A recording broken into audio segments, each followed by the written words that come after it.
My mom got this part-time job at the Schaumburg Park District, and I remember going into the recreation center, and I could smell the chlorine, see the foosball table, see the ping pong table, or what some people might refer to as table tennis.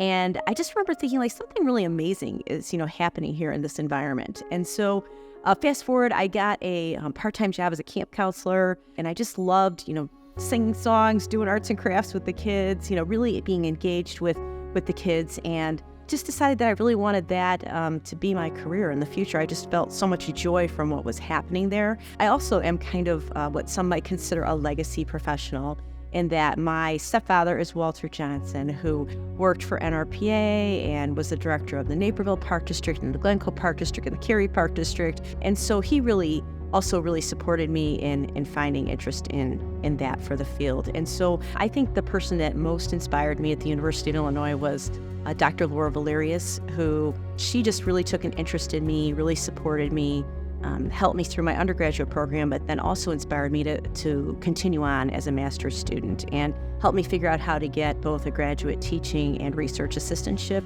which then helped me just continue to propel my education through there. But there were so many great professors there that really invested in me, and so many other students that really ultimately invested in the field. Studying at the master's level in Parks and Recreation is the opportunity to think at a higher level. And when you're an undergraduate, students are there and they're there for all different kinds of reasons. But once you get to the graduate level, people are much more serious students, and they're much more focused on what the end results, whether it be working or practicing in the field or, doing research for the field. I remember having a pager, and the pager would go off, and you'd run and try and find a payphone and respond to whatever customer concern was coming in from the rec center that you were overseeing. But it's not just the technology component, though. It's the level of service that people are looking for. I think people want much more individualized services that meet individual needs versus the masses, and also different levels of service. So maybe you might have swim lessons at levels 1, 2, and 3 early in our career, but now we have different stroke clinics, and we have different very specific and very specified things that people are looking for to meet their leisure needs. I think I realized very early on that Parks and Recreation is a very diversified field, and today I might be focused on marketing, tomorrow I'm focused on accounting, today I'm focused on HR issues. And then, of course, the core of what we do, which is our services, whether it be programming, facility management. I think really, especially when you're an employer, in this profession, people are doing all different kinds of, work tasks for you. Their motivations for coming to work are different.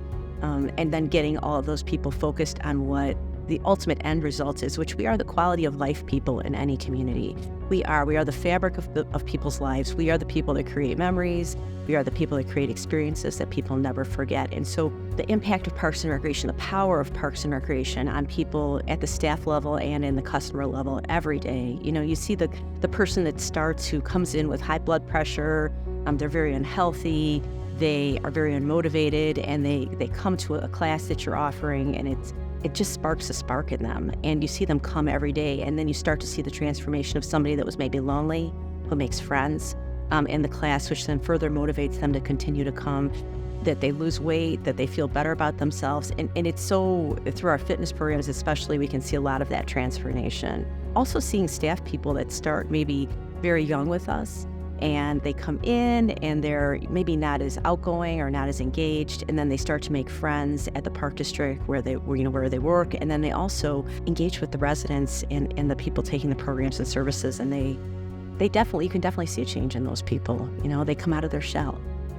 The advice I'd give to a young person would be to really understand that this is really true public service, and if you don't think that you have it inside of you to give 100% of yourself in a way that is meaningful, and you can't become passionate about this, you probably shouldn't go into this industry, because we work when other people work, and we work when other people play.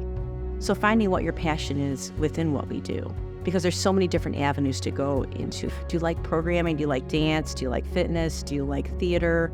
And I think if you can find that, then I can tell you that after working in this industry for 30 years, my work has never felt like work.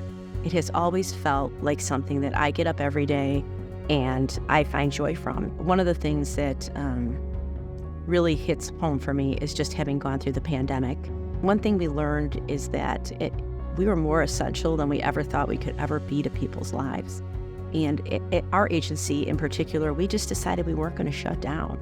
We were going to do whatever it took to make so that people would still have the opportunity to participate. So we created time slots for you to be able to come and use the swimming pool. So you could come in for your half hour, or you could, sign up on a time slot to come to a fitness class, or, we had all of our dance classes online so that the kids wouldn't miss that opportunity. We had some of our senior classes so that people weren't lonely. We had a lot of our special needs programs were on Zoom. So I think, pivoting in that way was amazing, and it was certainly a struggle, to get through that time, but we're here to tell about it.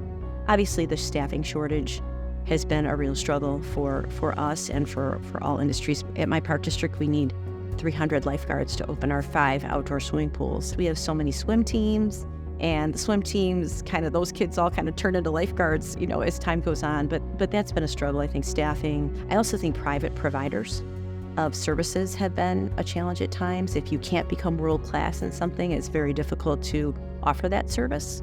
So, for example, like a dance program, there are many private dance studios that offer classes, and so making sure that you have a world-class program so that you can compete in that arena and become, the main provider of that service in your community.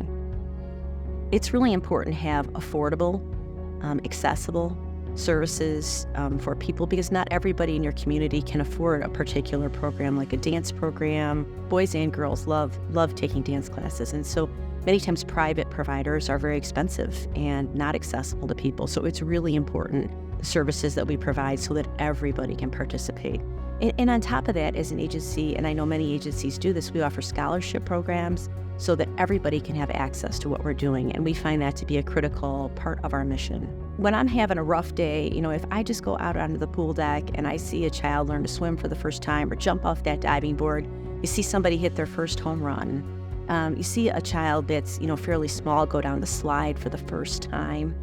Those things that we do, I can't replace that in my life anywhere else. When I meet people, I say, close your eyes and tell me about the first playground that you went to. They can remember that. They remember their favorite park. It was the blue park with the rocket ship, or it was the, everybody remembers that. And so I think the memories that we create is very rewarding for me. Working with staff and helping to develop them as professionals is really rewarding to me. Seeing staff that come in as camp counselors or become rec supervisors that turn into superintendents, that turn into future executive directors, working with those people and helping them develop their skills is really rewarding to me. Working with a board of elected officials that are uncompensated and who really have the true heart of the community in their volunteerism is very rewarding. Working with other partners in the community, working with the school districts and the library and other people to serve our common constituency is really rewarding. It's just in so many ways been rewarding for me to serve in this industry. If you would have told me 5 years ago or 10 years ago that pickleball was going to be the new and craziest and biggest thing, I don't know that I would have believed you. I would have said, I'm not so sure about that. A sport that's a combination of tennis and table tennis, I'm not so sure that that's going to go. So now all these people are playing pickleball. So I think, the industry will continue to evolve. New sports will evolve. If you would have told me we would have had e-game rooms, I would have said that's not going to happen. So I think we have to just be open-minded into the fact that leisure interests will continue to evolve. But, I think the staples of what we do, playgrounds, open space, swimming pools, the programs that we offer, sometimes I think those things will go the test of time. Female leadership in this industry is really starting to come into play. I always believed that the glass ceiling was broken before me, but what I realize is I've been an executive director in 3 organizations over the last 18 years, and I am the first female leader in those roles in their 50-year history. And so I really hope that our industry continues to welcome and support women and all people in leadership roles, because I think it's really important.